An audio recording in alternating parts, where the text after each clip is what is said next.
What's up, guys? Cap Activity here. Hello, people. Little Cap channel.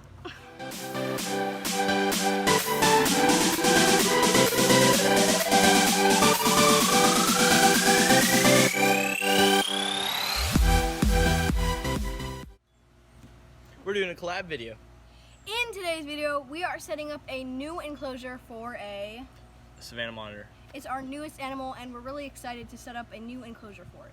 All right, the first thing we're gonna run through, or I'm gonna run through, she's gonna chill with the dog, is just some basic things about Savannah monitors. So Savannah monitors, if you all right, I'm gonna run through a few quick, just neat facts, or just some stuff about the Savannah monitor. So Polydactylus xanthematicus is their scientific name, or Varanus xanthematicus. They come from Africa, like the middle. It's a savanna. That's why they're called a Savannah monitor. So they're a drier climate lizard. So the stuff we're going to be using is related to where they come from. So they, the one we have is about this big, probably 2-3 months old. But when they get full grown, they can be females 2.5 feet, males 3.5 feet. So they get pretty large and they're very strong. So they're not. You're gonna have to use some muscle when they're larger, and they also have a very powerful bite. So that's kind of scary. But they're very lazy, very easy to get them obese. So try not to feed them too much, and make sure they exercise for their food. And also very docile and easy to tame down. Similar to a bearded dragon in taming, but a little more advanced, probably like a Chinese water dragon in taming. Just not very simple, but not too advanced. So this is a 13-gallon Tupperware container, and the sides you can see aren't clear because they are much like Chinese water dragons, where they tend, if it's clear, they tend to rub their noses against the glass, and that could hurt their noses. So you don't want to have like a completely clear container. So we're just adding this dirt mixture. It's a mixture of cypress mulch, some topsoil, and some coconut fiber.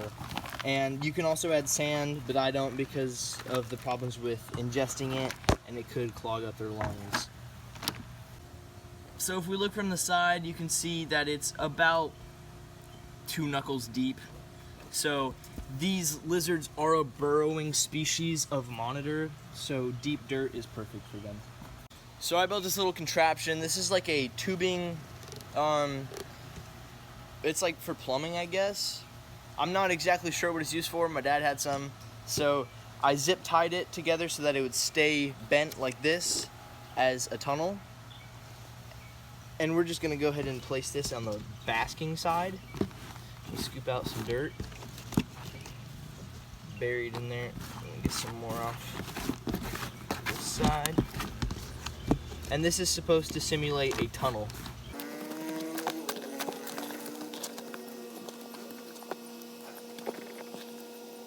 Okay, so we're actually going to put this on the basking side because this absorbs heat more.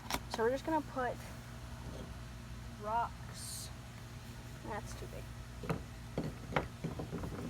We're just gonna put rocks kind of in places so that it stays stable enough. So let me get this finagled. I'm gonna put the water bowl up here. We were gonna put a food bowl, but we decided not to because the food that they eat just jumps around or crawls around. So they don't really need water bowl or food bowls. And we were gonna put a larger water bowl, like this one, this Pyrex, but we just decided that we're just gonna soak him when he needs his hydration. They do need quite a bit of water to be able to soak, to kind of bring their humidity up and everything. So this is where we have the tank, right next to Mushu, my Chinese water dragon's tank. Boom, there he is. Actually, he's right here. In a Saucony box. Aww. Ooh, yeah. Look at the size of him. He probably is gonna try to bite you. Aww. Just gonna play it calm.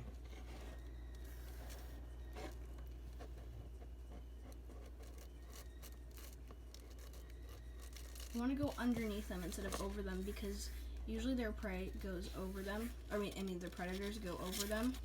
So try to pick them up. If you're gonna pick them up, try to pick them up from underneath. I'm gonna go ahead and try to finagle him out of here. Here is Salazar in his new home.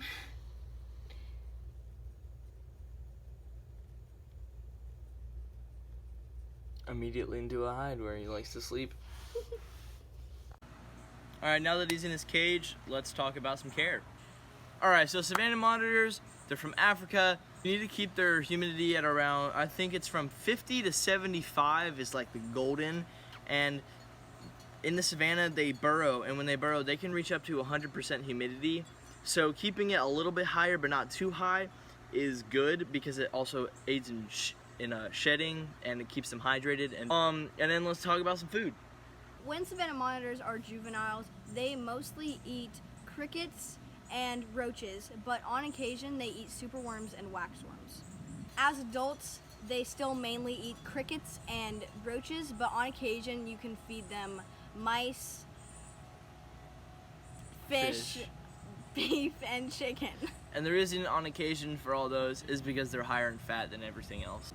So with the Savannah monitors, even though they're from dry places, you need to soak them, I'd say weekly. It just helps them keep hydrated, keep clean. You can put electrolyte powder in when you soak them to keep them extra hydrated. I personally don't do that just because I soak them weekly, but that's one of the best ways to do it. Alright guys, that's going to be the end of this video. Thank you so much for watching, and we'll see you in the next one. Bye!